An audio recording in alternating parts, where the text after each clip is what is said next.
Biggest competition ko, I think, is myself. Hindi kasi ako nagtitiwala sa sarili ko.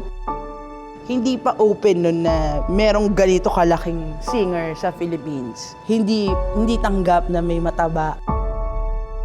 Lesson na nakuha ko, magtiwala sa sarili. And huwag kang matakot na sumubok.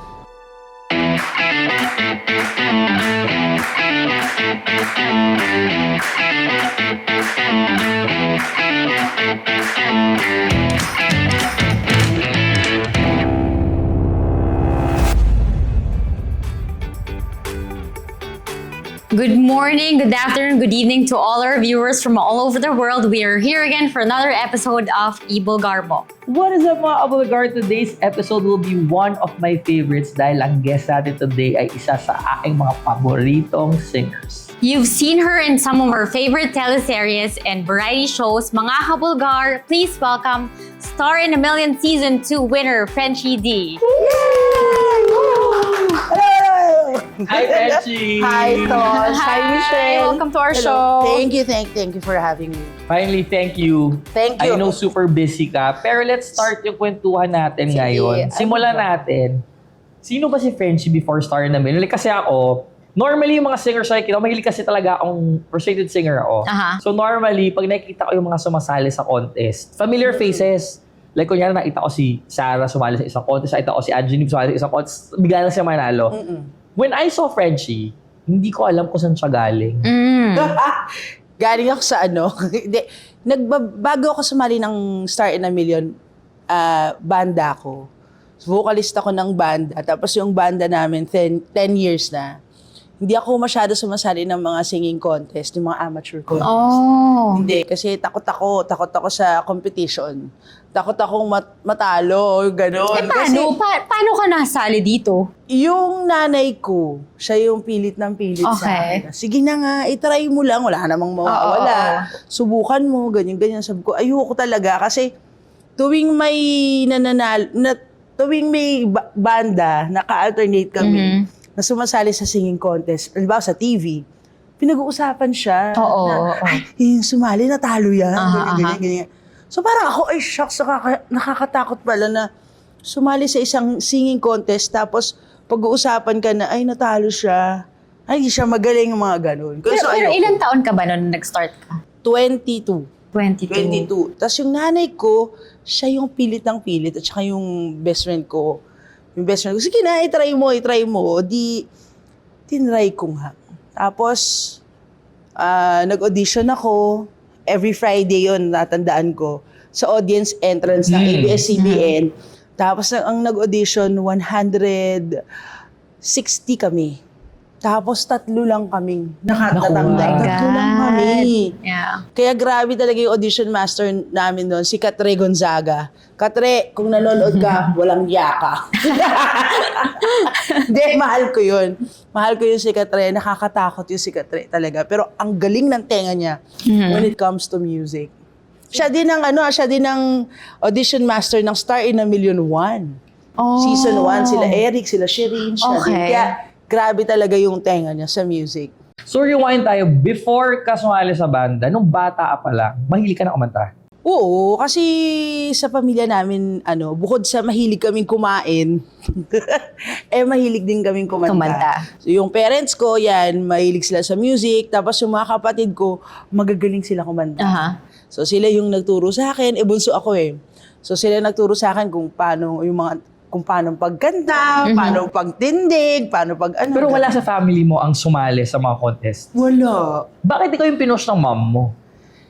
Ikaw ba yung pinakamagaling? Kasi ako na lang, hindi naman. Kasi yung mga kapatid ko na may mga asawa na sila. Oh. So ako na lang yung kasama ni mami sa bahay, kami na lang. So sabi niya, sige na. Tapos ako yung nakikita niya na nagbabanda, nagpupush pa rin sa pag-awit. Yung mga kapatid ko kasi nurse na. Iba nasa ibang Iba yung bansa career na. talaga, oo. Ayaw mo talaga sumasali kasi nga parang may fear ka na, nako, baka matalo, ganyan. Oo, tsaka pinag-uusapan nga pag natatalo. Paano ka finally nga napag-agree ng mom mo? Sabi niya, sige na, itry mo. Pag tinry mo yan, wala naman mawawala. Pag hindi ka natanggap, edi okay lang. Ito, ibig sabihin, hindi para sa'yo. Sabi ko, sige na nga, itry na nga.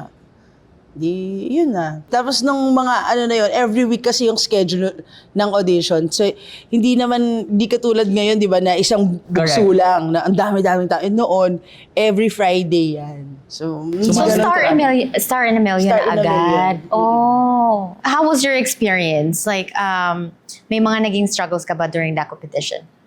Marami. Siyempre, una, hindi naman kasi ako, hindi ako normal na singer. When I say normal, ibig ko sabihin yung typical na singer na maganda, sexy, na pagtindig pa lang parang wow, boom, ganon. So, una, syempre, titingnan yung itsura mo, yung katawan mo. Pero doon na lang tayo sa talent portion, magbawian. Doon na lang tayo maglamunan. Yung ganon yung iniisip ko doon. Pero hindi pa rin talaga eh. Mahirap talaga pagka maraming nagsasabi sa'yo, nagda-down sa'yo. So, very happy ako kasi nandyan yung friends ko, family. Tsaka hindi ako masyado kasing naapektuhan pagka sinasabi sa akin na, uy, ang taba mo, ganyan, pangit. Yung mga ganun, kasi sanay ako sa family namin, bata pa lang ako, na sinasabihan na ako mataba. So parang tinanggap ko na sa sarili ko, okay lang. So what? Basta ako masaya ako. Pero French, how was the experience? Like, so, pumila ka, and then same day ba nila sinasabi na, okay, pasok ka today? Oo, same day. 3 lang kami na, 160 kami nag-audition, tapos 3 lang kami pumasok. Sabi na, okay, pasok kayo. Meron pa kayong isang audition. May isa pa kayong salang ng audition with, kasama na yung 3 judge. So, ang judge namin nun si Tito Mel, si Vernie Varga, and si Fritz Infante. Naalala ba yung audition piece mo? Yung kay Katri pa lang, yung kay Katri Gonzaga. Ano to, sa room lang to? Parang, studio, ganyan. Tapos may camera lang, ganyan. Sasabi niya, sige, kumanta ka na. Tapos yung mga nauuna kasi sa akin, yung mga tipong pabirit pa lang sila, yung halimbawa, baby, okay, thank you. Yung gano'n, yung parang, ano ba tong audition master na to? Nagtitrip ba to? Yung parang, pinahihinto agad? Pagpabirit na, okay, thank you. Alis Ay, na gano'n. ganon. So, takot na takot talaga kami noon. Tapos sabi ng ganyan ng mga kasabay ko, naku, pag ikaw umabot ka na hanggang chorus, pasok ka na! Pasok ka na pag umabot ka na hanggang chorus. Sige. Pagdating sa akin noon, sabi, sige, kanta ka. Okay, nakalagay dito, kaya mo kumanta ng, ng Regine. Kumanta ka ng Regine. So, kanta ka ng Regine. Kanta ka ng Jaya. Sample, kahit chorus lang. Madadalhin kita sa aking palasyo. Yon. Tapos, Jaya.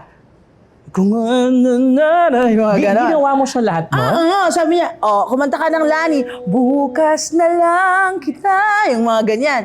Sabi, okay, sige, thank you. So, pero tinatapos sa'yo lahat. Hindi naman, acapella lang yun. Acapella lang. Tapos paglabas ko, huy, ang galing mo, umabot ka ng chorus, ang tagal mo. Naku, pasok ka niyan. Sabi ng mga kano ko, naku, sana nga. Pero wala, hindi ka nag-expect. Ay, syempre, nag-expect ako. Oo. Plastic. Pag sinabi ko, hindi ako nag-expect kasi lagpas ako sa chorus. Oo. Yun. And in fairness, pumasok naman ako. Sabay ko nun si Michael Cruz. Oh, yung stand-up comedian. Yes, si Michael Cruz. Yan, magkasabay kami nag-audition. And then, nag-tie kami. Kasi noon, parang every month, ganun. Monthly yung contest, tapos i-represent mo yung buwan na ganyan. Sino yung kino-consider mo that time, nung finally nasa competition na kayo? Who do you think yung biggest competition mo na parang, ito yung dapat kong... Talunin. Oo. That time kasi parang naging magkakaibigan kami. So, hindi kasi, ewan ko, parang pinaka-biggest competition ko siguro yung sarili ko. Kasi parang wala akong tiwala sa sarili ko eh. Hindi ako nagtitiwala na kaya ko na. Parang minsan parang pag nag-perform ako, iisipin ko lagi na, wow, parang hindi eh. Kulang eh. Dapat ganito yung ginawa ko. Dapat may ginawa pa akong iba, may ginawa pa akong ganyan. So I think myself. Okay, fast forward tayo nung championship. Sa tingin mo ba na may feeling ka na ba na ikaw yung mananalo? Okay, so bago masagot tayo, kasi di ba nung season 1, like kunyari, di ba, Eric and Shireen. expected ni girl. Na siya yung Di ba kaya she got panalo. disappointed? I mean, Oo. ganun naman sa competition na dapat gusto mo, ikaw ba? Kasi nga, sabi mo kanina na parang hindi, wala ka nung confidence pa talaga sana na, yung mga confidence na meron ka ngayon as a singer, kasi nga, hindi ka naman sanay sumasali sa competition during yung championship na. Did you expect na, ay ako na to? Oo. Kaplastikan naman para sa isang sumasali ng contest na tatlo na lang kayo na hindi mo Isipin iisipin na talaga. mananalo ka na. Kasi, mananalo ako. Pero iba yung iniisip mong, ako yung mananalo, sa pinapaniwalaan mong, di, ako na to.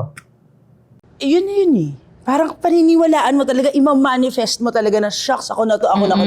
Kaya lang, doon ka babawi sa pagkasinabing, hindi pala ikaw. So, paano yun? Pero kailangan, i-manifest mo na, ako yun. Pero yun nga lang, yung reaction mo after nun na malaman mo na hindi ikaw. Doon na lang yun. Paano mo yun tatanggapin sa sarili mo? Ako, in-expect ko talaga na akin to. Tapos biglang akin nga. Ikaw yung namili ng song? Ako yung namili ng song. Because? Kasi ang ganda ng meaning niya eh. Anong song yun? Raindrops will fall. Kasi may parang talaga. Paano yun? Parang, walk through the fire, fall through the raging storm, till I found the peace that's inside of me. I've got to be strong. It's about dreams. Oh. Pero ikaw lang yung may ganong boses in the competition, no? Hindi Na ko alam. mataas. Because I was, no joke to I was really rooting for you. Okay, pero nung finally winner ka na, tapos nag-start ka na sa industry, tinanggap ka ba kaagad? Tapos may mga, discrimination ba sa'yo during that time? That time kasi, hindi pa open nun na merong ganito kalaking singer sa Philippines. Well, hindi tanggap na may mataba. Parang sa isang hilera. Pero kasi di Puro ba sa mga American sexy. Idol, may mga nanalo na rin na Yes, pero Amerika ito. Iba sa atin sa Pilipinas talaga. Pero ngayon, iba na eh. Na-adapt na. Pilipino yung, wow, hindi pala importante. Sa boses talaga Body dinadaan. shaming, wala Oo. nang ganun. Noon talaga napakatindi. Mahirap. So, Frenchie, nung time na we were starting, ang struggle mo was to gain confidence, to join competitions, and then, when you were in the competition, di ba, ang biggest challenge mo is to compete doon sa sarili mo, how to be better, di ba? Nung si Frenchie di ka na, one of the biggest and most publicized struggle that you've had was nung nagkaroon ka ng Bell's palsy. Can you share to us and to our viewers what happened? Yung Bell's palsy kasi, nagkaroon na ako niya nung grade 5 ako. Okay. Nung grade 5 ako, nasa classroom ako, sabi nung kaklase ko, bakit ganyan kang arte-arte mo magsalita? Kasi bakit ganyan ka, arte mo? Sabi ko, wala naman akong ginagawa. Tapos ayun na, pag uwi ko sa bahay, yun ang sabi ng nanay ko, bakit parang ngiwi ka, anak? Tapos pag umiinom ako ng water, tumutulong Na sa kabila, oo. Yun. Sabi ko, ganun pala. So, that time, nung grade 5 ako, nag-steroids ako. Kung ano-ano. Steroids talaga yung gamot sa kanya. Naging okay naman. Tapos naulit-ulit nung 2007. And you were on top of ng career mo nun. Yes. Oo. Oo. Naulit yan. 2007 or 2006. Ganyan. I won 2004 eh. Paano yun? Bigla na lang bumalik? Bigla na lang. Paggising ko, may guesting ako sa MTV. Tapos, sabi ko, shucks, ano to, na-stroke ba ako? Tapos, yun na, pagtingin ko, gano'n na naman, parang hindi na naman siya gumagalaw. Yun na, tawag na ako agad. So, ang sabi nga nila, na-stroke nga daw ako, gano'n. Kasi nga, majubi sa lola mo. So, stroke yan, ganyan-ganyan. Tapos, yan na, Bell's palsy ulit. Wala. Tapos, sabi ng doktor, alam mo, wala talagang specific na dahilan kung bakit nagkakaroon ng Bell's palsy. Pwedeng viral, na trauma yung nerve mo, pwedeng mababa ang iyong immune system, mga ganun. Pero wala talaga. Sa 5,000 tao, isa lang ang nagkakaroon yan. How was that experience for you? Kasi yun nga, di ba, kakapanalo mo lang 2 years in the industry. in demand ka sobra and then all of a sudden, nangyari sa'yo. How was that? Sobrang sad. Sobrang, ang inisip ko lang nun, gusto kong gumaling. Gusto ko lang gumaling agad.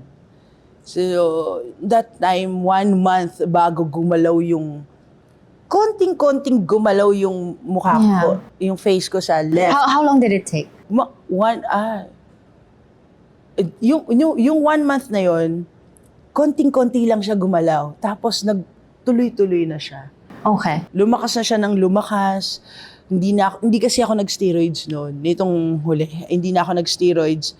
Nagpa-acupuncture ako, massage, tapos yung hot compress, tapos vitamins, kasi kailangan nag-vitamin B complex ka lagi para sa nerves. So yun talagang kuryente, kinukuryente yung mukha. Kinukuryente yung Pero hindi ka mukha. nakakanta nun.